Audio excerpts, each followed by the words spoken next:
नमस्कार, मैं कनिष्का अग्रवाल और आप देख रहे हैं विजडम न्यूज। इससे पहले कि हम अपनी खबर की तरफ बढ़े, आपसे एक निवेदन है, कृपया हमारे चैनल को लाइक और शेयर करने का कष्ट करें और यदि सब्सक्राइब ना किया हो तो वो भी कर दें। प्रधानमंत्री नरेंद्र मोदी ने कहा कि देश में सेमीकंडक्टर विनिर्माण संयंत्र स्थापित करने के लिए प्रौद्योगिकी कंपनियों को 50% वित्तीय सहायता दी जाएगी।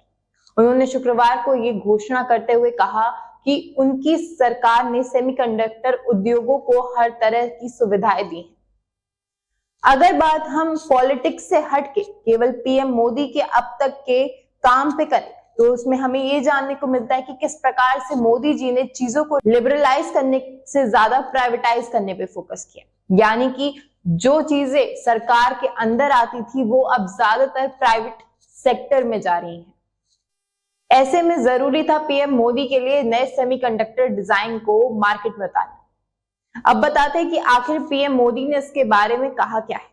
पीएम मोदी ने कहा कि सेमीकंडक्टर डिजाइन पर पाठ्यक्रम शुरू करने के लिए भारत में 300 विद्यालयों की पहचान की गई है। प्रधानमंत्री नरेंद्र मोदी 2 दिवसीय गुजरात दौरे पर है।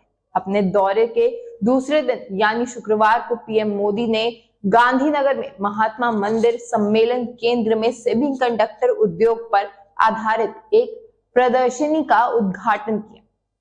सेमीकॉन इंडिया सम्मेलन 2023 में प्रधानमंत्री नरेंद्र मोदी ने कहा कि जैसे सॉफ्टवेयर को अपडेट करना आवश्यक है, वैसे ये कार्यक्रम भी है। सेमीकॉन इंडिया के माध्यम से उद्योग विशेषज्ञों और नीति निर्माताओं के साथ संबंध अपडेट होते रहते हैं।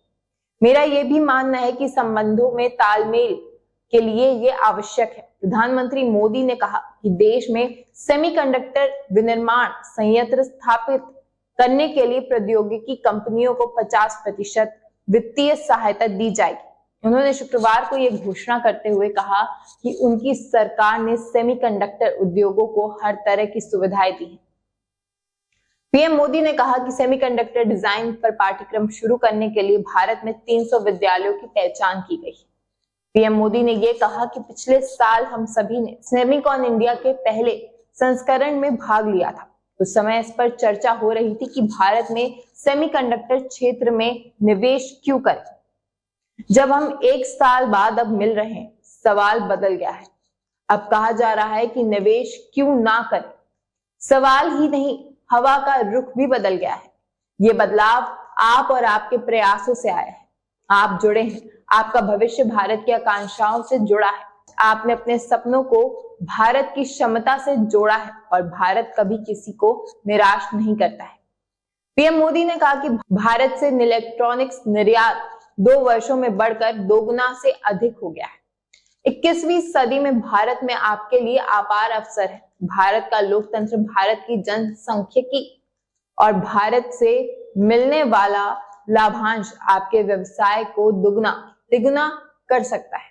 इससे पहले उन्होंने गुरुवार के दिन में राजकोट के अंतर्राष्ट्रीय हवाई अड्डे का उद्घाटन किया था। सेमीकॉन इंडिया सम्मेलन 2023 में प्रधानमंत्री मोदी ने कहा कि हम भारत के डिजिटल क्षेत्र और इलेक्ट्रॉनिक विनिर्माण में तेजी से वृद्धि देख रहे हैं। कुछ साल पहले भारत इस क्षेत्र में एक उभरता हुआ खिलाड़ी था और आज वैश्विक इलेक्ट्रॉनिक्स विनिर्माण में हमारी हिस्सेदारी कई गुना बढ़ गई है। 2014 में भारत का इलेक्ट्रॉनिक्स उत्पादन $30 बिलियन से भी कम था। आज ये $100 अरब को पार कर गया है। सिर्फ 2 साल में भारत का इलेक्ट्रॉनिक्स निर्यात 2 गुना हो गया है। भारत में निर्मित मोबाइल फोन का निर्यात 2 गुना हो गया है। जो देश कभी मोबाइल फोन का आयातक था, वे आज दुनिया के बेहतरीन मोबाइल फोन बनाकर उनका निर्यात कर रहा है। पीएम नरेंद्र मोदी ने कहा कि आज दुनिया इंडस्ट्री 4.0 की गवाह बन रही है। जब भी दुनिया में कोई औद्योगिक क्रांति आई है, उसकी नींव किसी भी क्षेत्र के लोगों की आकांक्षाएं रही हैं।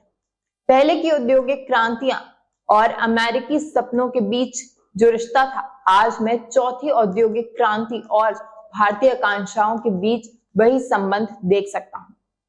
वहीं गुरुवार देर रात पीएम ने गांधीनगर स्थित राजभवन में गुजरात के मंत्रियों के साथ बैठक की थी। बैठक में पूरा मंत्री परिषद शामिल हुआ था। पीएम मोदी के साथ राजभवन में बैठक करने के दौरान सभी मंत्रियों ने अपने अपने विभागों द्वारा किए जा रहे प्रमुख कामों के बारे में प्रधानमंत्री को विस्तार से समझाया था। इसके साथ ही मंत्रियों ने प्रमुख योजनाएं, परियोजनाएं और भविष्य की योजनाओं का विवरण साझा किया था। सेमिकॉन इंडिया 2023 में गुजरात के मुख्यमंत्री भूपेंद्र पटेल ने कहा, ये हमारे लिए अत्यंत महत्वपूर्ण है कि भारत में पहली बार सेमीकंडक्टर विनिर्माण इकाइयां गुजरात में खुल रही हैं। सेमीकंडक्टर क्षेत्र के लिए गुजरात सरकार द्वारा एक विशेष और समर्पित सेमीकंडक्टर नीति तैयार की गई है। हम चाहेंगे कि पीएम मोदी गुजरात को सेमीकंडक्टर हब के रूप में स्थापित करें। केंद्रीय मंत्री अश्विनी वैष्णव ने कहा कि प्रधानमंत्री मोदी की अमेरिका की राजकीय यात्रा के दौरान 3 प्रमुख सेमीकंडक्टर समझौतों पर हस्ताक्षर किए गए। पहला माइक्रोन प्रौद्योगिकी है। दूसरा अनुप्रयुक्त सामग्री, सबसे जटिल उपकरण जो सेमीकंडक्टर निर्माण में प्रयोग किया जाता है, उसका निर्माण भारत में किया जाएगा। तीसरा लैम रिसर्च, ये अपने सेमीवर्स प्लेटफॉर्म पर 60,000 इंजीनियरों को प्रशिक्षित करेगा। ऐसी प्रौद्योगिकी व्यवस्थाओं के बाद देखना यह है कि इंडिया अब भी डेवलपिंग नेशन से डेवलप नेशन बन पाता है या नहीं। खैर, मेरा एक सवाल ये भी उठता है कि जहां टर्की को हम मोदी जी का नाम दे रहे हैं, जहां कह रहे हैं कि जो देश कभी मोबाइल खरीदता नहीं था वहां आज मोबाइल कंपनी बन रही है, क्या इसके लिए मोदी जी को श्रेय देना सही है? सवाल ये उठता है कि जैसे जैसे चीजें प्राइवेटाइज हो रही हैं, लोगों के बीच उनकी जो आकांक्षाएं हैं, उनकी जो क्रिएटिविटी है वो बढ़ रही है। ऐसे में लोग नई नई कंपनी लेके खड़े होना चाह रहे हैं, लेकिन इसमें मुझे ये नहीं समझ में आता कि मोदी जी का क्या योगदान है, यहाँ के लोगों का योगदान है शायद। मैं कनिष्का अग्रवाल, विजडम न्यूज से। हमारे न्यूज चैनल की टैगलाइन है, ना इधर ना उधर, सच ही डगर। हम अपनी टैगलाइन के आधार पर खबरों का विश्लेषण करते हैं और आप तक सटीक जानकारी पहुंचाने का पूरा प्रयास करते हैं। धन्यवाद।